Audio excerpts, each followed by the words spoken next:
Alright, in this lesson we're checking out the Cabasa. So the Cabasa, or the Afuche, as you can see here on my LP1, was actually invented by Martin Cohen from LP Percussion. And I believe that it is, imitating, or the sound comes from something similar to a shaker. Okay? So the Cabasa is a fascinating instrument. I've got 3 different pitched ones here. Let's just have a quick listen to it, and then we'll get into the grip and how to play all the different techniques. So this is my lowest pitched one. Obviously, it's the bigger one. Okay, compared to obviously a bit smaller. And then my really high-pitched one.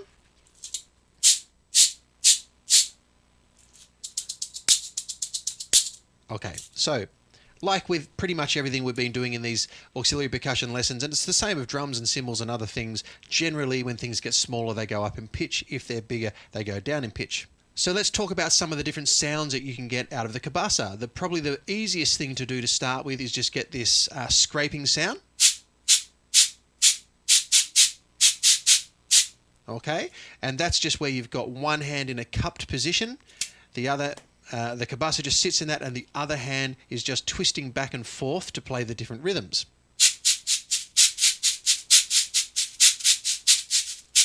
Okay, so that's certainly one way you can play it. The Cabasa is technically a shaker, so you can of course shake it. You can play your basic sort of shaker rhythms like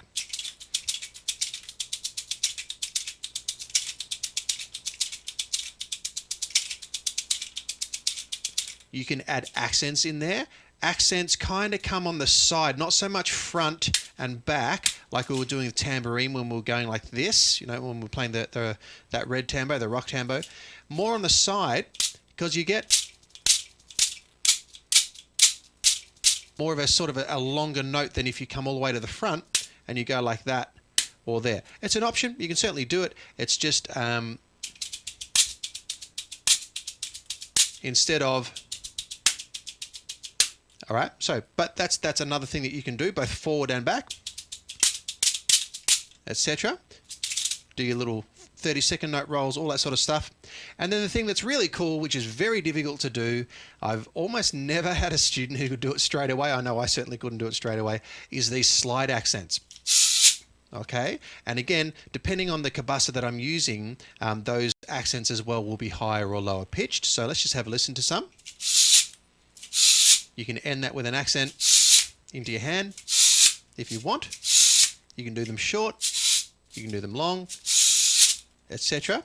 Let's have a listen to this one. Again, into the hand if you want. Okay, so it's a little higher pitched, and this one is higher again.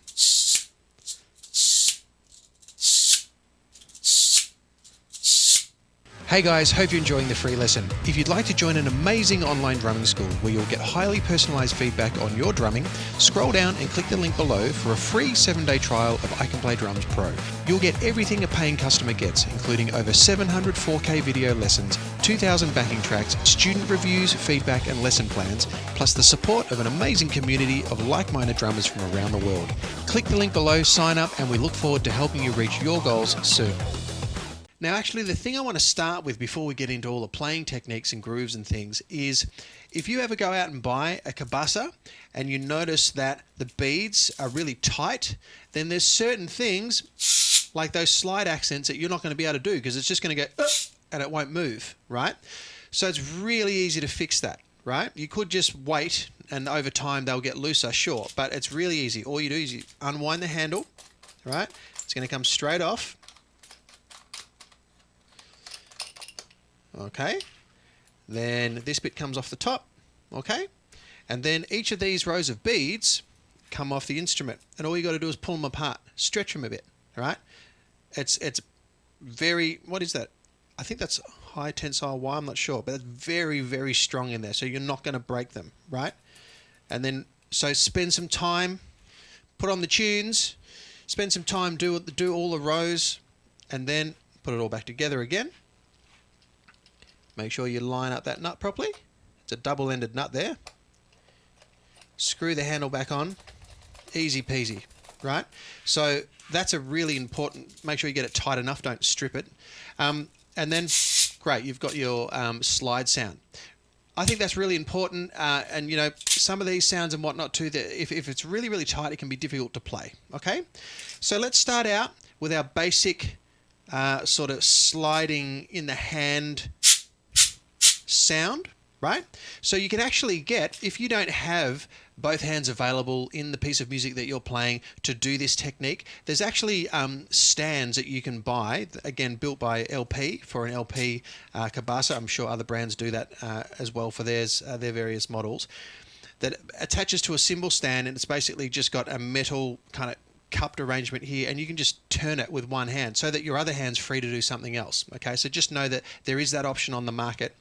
But let's just assume that you're going to do it yourself. You're going to cup your hand like this, twist, and I would just get started playing basic rhythms. You want the same sound when you're going forwards and backwards. Okay, so let's have a look maybe from the side.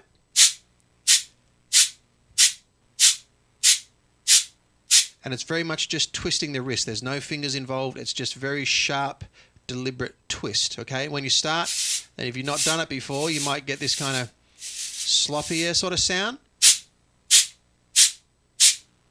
Be really deliberate with your movements. Muck around with a few different rhythms.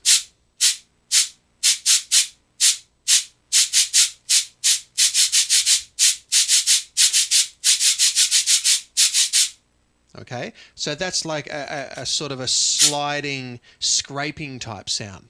Now, another thing that you can do, which I was doing at the start, is you can treat it like a shaker. So just start by getting your basic like flow pattern or your basic rhythm pattern, very much like a shaker.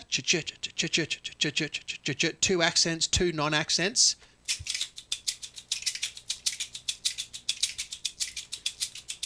Okay, and then from there, maybe just put an accent on beat 2, coming across like that, right? 1 E and a 2 E and a 3 E and a 4 E and a 1, 2, 3, 4. 1, 2, 3, 4, 1. Okay?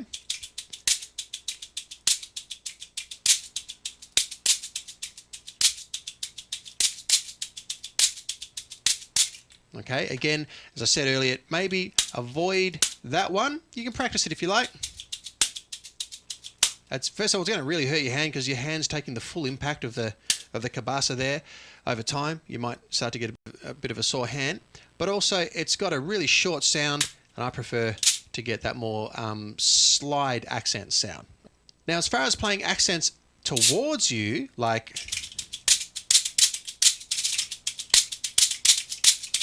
right? As far as doing something like that, if you want to get the ones that are towards you, you have to be really conscious of what rhythms fall towards you, all right? It's the second and the fourth 16th note per beat. All right, so let's just talk that through if you're new to this sort of thinking.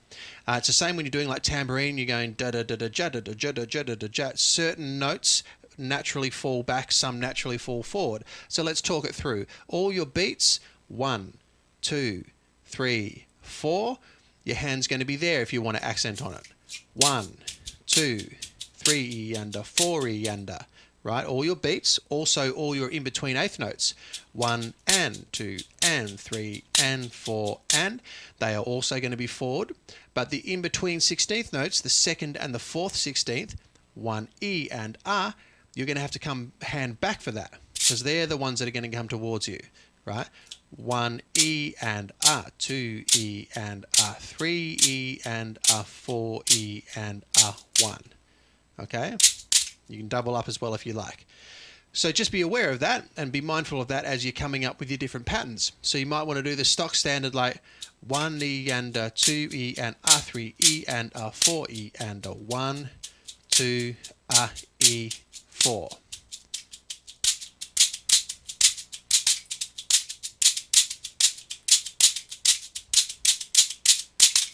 Okay, so that's something you can do. You can also add in little 30-second note 5-stroke rolls at the end. Okay, so like...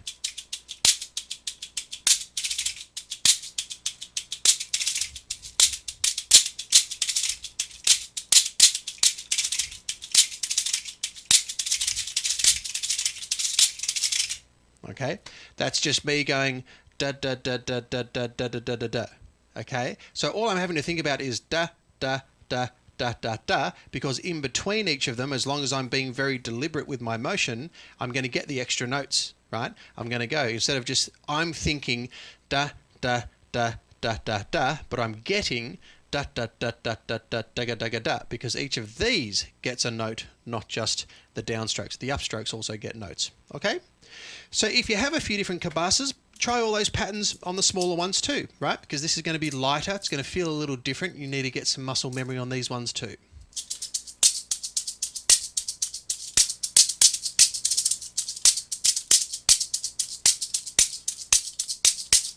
Okay.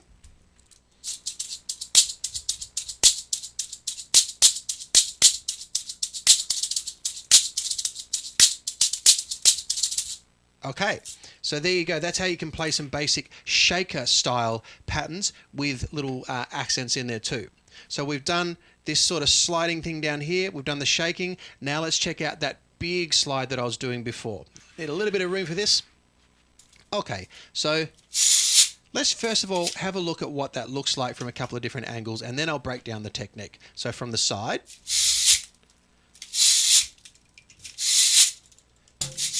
Whoa. All right, let's have a look from the top.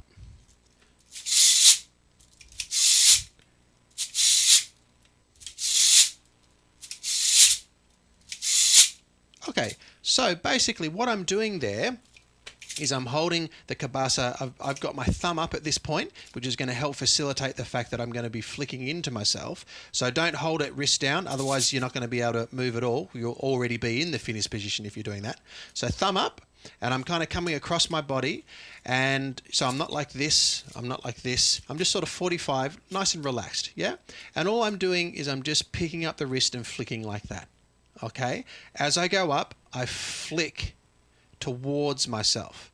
I'm not flicking away from myself, I'm flicking towards myself. That's why I've got to be thumbs up, right? So I come up like that. I get to the top, and you notice the sound stopped. Why is that? Because gravity. So what I have to do is I have to beat gravity. I launch the beads into the air, and then I immediately come down, and that's going to keep everything twisting. Right? And then at the end, I twist back to cut the note off. Like that. Now I can also add an accent with my hand if I want. I could do that. I could twist to cut off and do that. If I wanted a really loud accent at the end. So it depends on how much attack you want at the end of the note, right? So if you want hardly any attack to end the roll, and you just want it to kind of fade out, do it like that. Or you could twist to cut it off, like that. Notice how I'm twisting back at the end.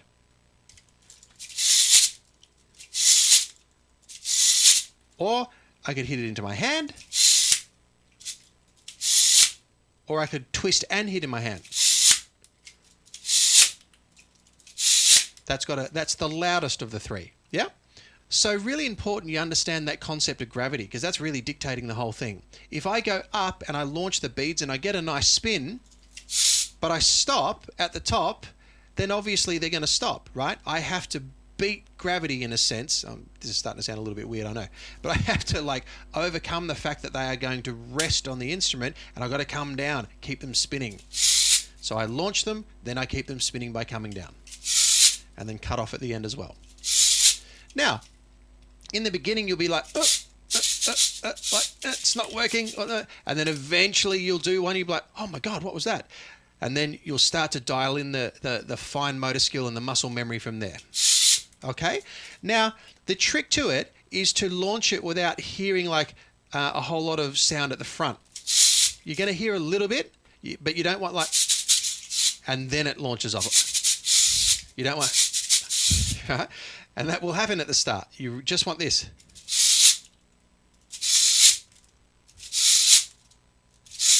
It's hard to do.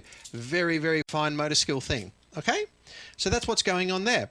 You can add that into a groove. Yeah? So,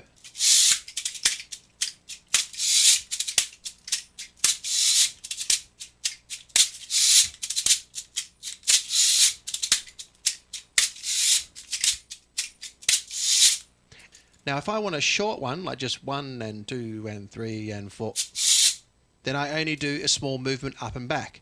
If I want a longer one, and I really highly suggest that you practice all the different lengths of them, then I've got to do a big movement up and a big movement down.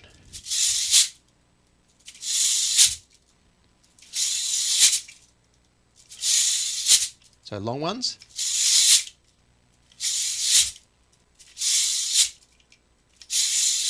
Or short ones.